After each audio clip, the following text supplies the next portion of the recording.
Hi guys, we will continue our review of the contracted form today.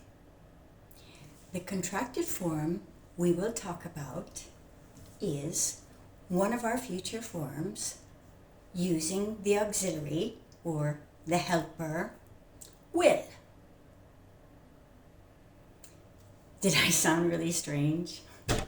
I felt really strange because we never speak that way.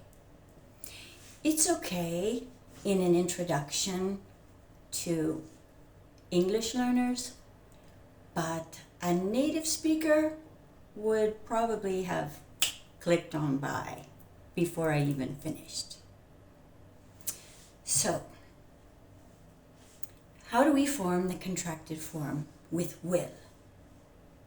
It's really genius, because we simply add the apostrophe double L to the end of a noun or a verb, and we formed one of our future forms.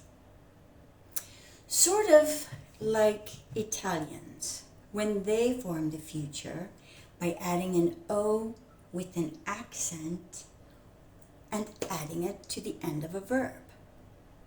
That's how they form the future. Let me show you how we do it in English. Where'll you be for Christmas this year? My family and I will be feasting like we always do. What'll you be doing? Josephine will be hosting us at her lakeside home.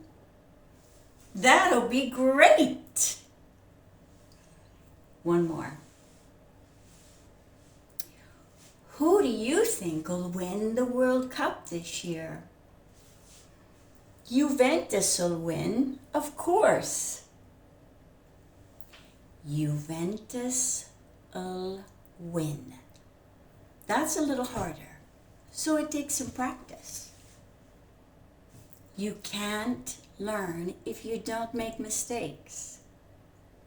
So, if you'd like to become more fluent and perfect your English, or learn from the beginning, we teach all of them, come on over to our website, sign up for your free English evaluation, and let's get started.